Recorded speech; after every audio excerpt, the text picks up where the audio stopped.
स्वागत है। आज हम स्वरों के अन्य भेदों के बारे में जानकारी ग्रहण करेंगे। जो हमारा अगला भेद है वह है जिह्वा की स्थिति या भाग के आधार पर। इस आधार पर स्वरों के 3 भेद किए गए हैं, अर्थात जब हम स्वरों का उच्चारण करें उस समय हमारी जीभ की जो स्थिति है या हमारी जीभ के जो भाग हैं वह किस प्रकार का व्यवहार करेंगे, उस आधार पर स्वरों के 3 भेद हैं। पहला है अग्रस्वर। देखिए अग्रस्वर क्या है। जो अग्रस्वर है, जब हम उनका उच्चारण करेंगे तो हमारे जीव जो है, जीव का अगला भाग सक्रिय रहेगा।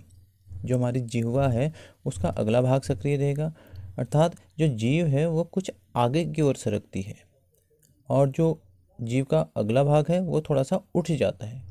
अर्थात इन स्वरों के उच्चारण में हमारी जीभ का अगला भाग सक्रिय रहता है और जीभ इनके उच्चारण में जीभ थोड़ा सा आगे की ओर सरक जाती है तथा अग्रभाग थोड़ा सा उड़ जाता है। ये कौन कौन से हैं देखिए, ये हैं ई, री, ए, ऐ। तो ये 5 स्वर जो हैं ये अग्रस्वर हैं। इसके बाद अगला है मध्य स्वर। मध्य स्वर क्या है? जिन स्वरों के उच्चारण में जीभ का मध्य भाग सक्रिय रहता है। जीभ न तो आगे सरकती है न ही पीछे हटती है। इस दृष्टि से हिंदी में केवल एक ही मध्य स्वर है और वह है अ।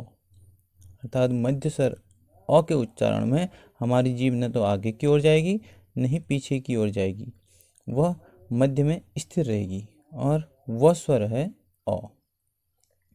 फिर अगला आता है पश्च स्वर।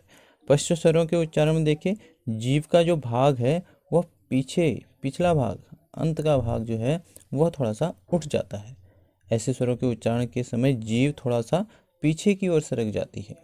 ये कौन कौन से हैं देखिए, आ, अर्धचंद्राकार आ, उ, ओ तथा औ। तो ये स्वर जो हैं ये पश्च स्वर कहलाएंगे। इसके पश्चात जो अगला भाग है वह है जिह्वा की ऊंचाई या मुख खुलने के आधार पर। अर्थात हमारी जीभ कितनी ऊंची उठती है किस स्वर के उच्चारण में, या हमारा मुंह कितना खुलता है, इस आधार पर स्वरों के 4 भेद किए गए हैं। पहला होता है संवृत या उच्च स्वर। देखिए संवृत या उच्च स्वर क्या है?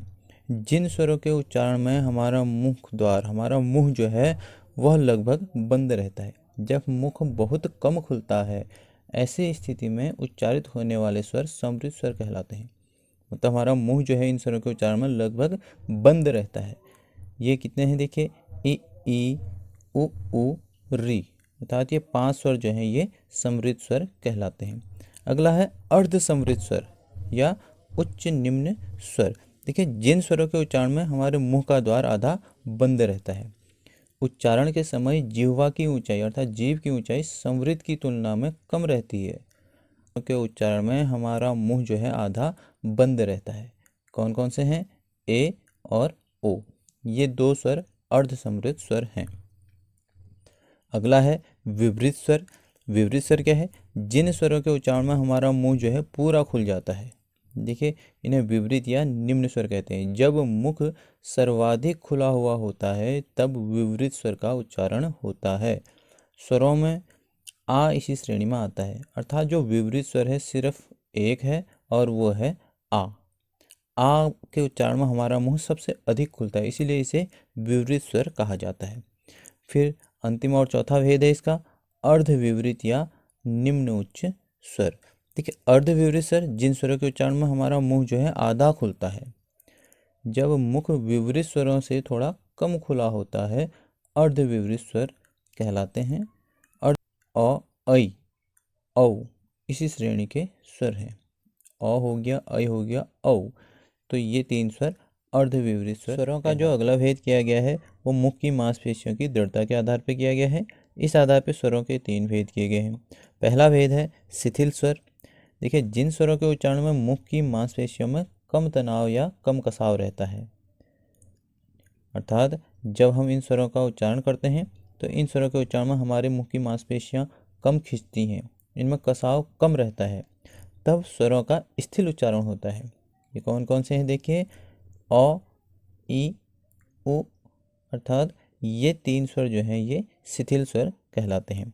अगला भेद है कठोर स्वर या दृढ़ स्वर। देखिए जब जीभ की मांसपेशियों में अधिक तनाव या अधिक दृढ़ता होती है तब कठोर स्वरों का उच्चारण होता है। हमारी मांसपेशियां जब अधिक तनाव में आ जाती हैं या अधिक कठोरता आ जाती है उनमें, तब इन स्वरों का उच्चारण होता है। ये ई, उ, ऐ, औ। ये 4 स्वर जो हैं ये कठोर या दृढ़ स्वर कहलाते हैं। इसके पश्चात जो अगला भेद है वह है मध्यम स्वर। उच्चारण काल में मांसपेशियों में दृढ़ता हल्की हो जाती है, अर्थात जब हम मध्यम स्वरों का उच्चारण करते हैं तो हमारी जो मांसपेशियां हैं इनमें जो दृढ़ता होती है, जो मजबूती होती है, वो थोड़ा सा कम हो जाती है, तब मध्यम स्वरों का उच्चारण होता है। ये दो हैं, ए और ओ।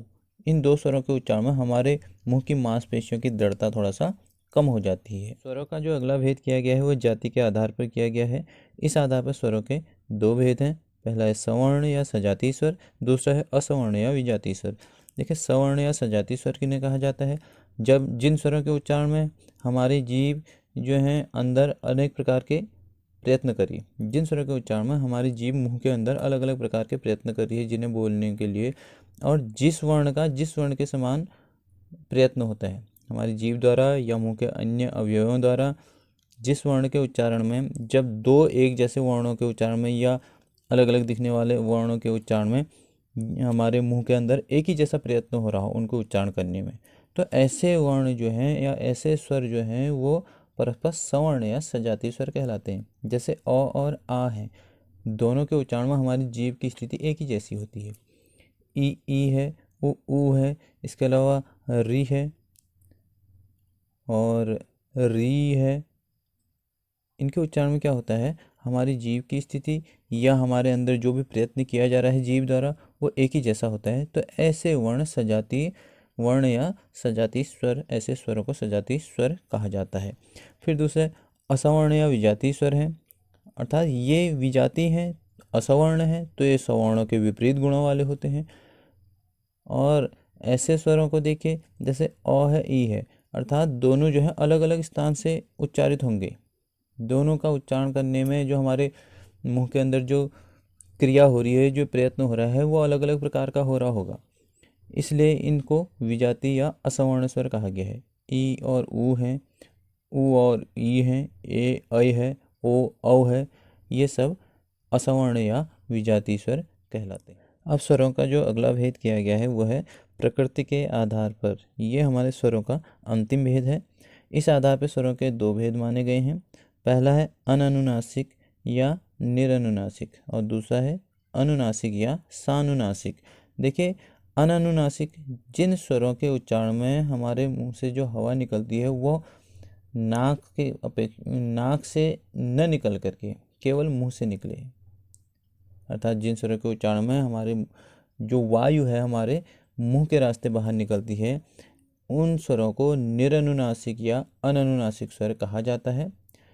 सभी स्वर देखिए, अ आ, ई उ ए ऐ ओ औ, और इसके अलावा जो ग्रही स्वर आ है ये भी जो है अननुनासिक या निरनुनासिक स्वर कहलाता है।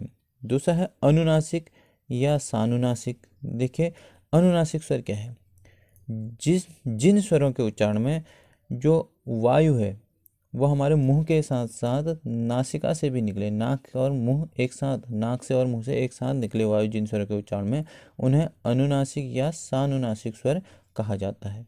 अनुनासिक या सानुनासिक स्वर कहा जाएगा। देखिए, आ है,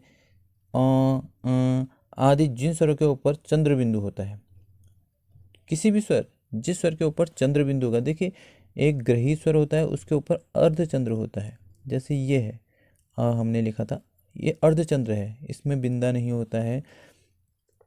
लेकिन जिन स्वरों के ऊपर से चंद्र बिंदु होगा, देखिए अर्धचंद्र और चंद्र बिंदु में अंतर है। अर्धचंद्र ऐसे होता है और चंद्र बिंदु ऐसे होता है। तो जिन स्वरों के ऊपर से चंद्र बिंदु लगा होगा वे सभी स्वर अनुनासिक होते हैं। जिस भी स्वर के, देखिए कभी कभी हमारे समझ में नहीं आता, हम ई लिखते हैं तो यहाँ पे बिंदा होता है। इसका मतलब क्या है? ये बिंदा जो है ये अनुस्वार नहीं बल्कि ये चंद्र बिंदु होता है, क्योंकि ये मात्रा के साथ लगा है, एक ही मात्रा के साथ लगे होने की वजह से ये हम सिर्फ बिंदे के रूप में या अनुस्वार की तरह इसका प्रयोग करते हैं, लेकिन ये चंद्र बिंदु माना जाता है। तो आज हम स्वरों के बारे में इतना ही देखेंगे। अगले वीडियो में हम व्यंजनों का वर्गीकरण पढ़ेंगे। तब तक के लिए नमस्कार।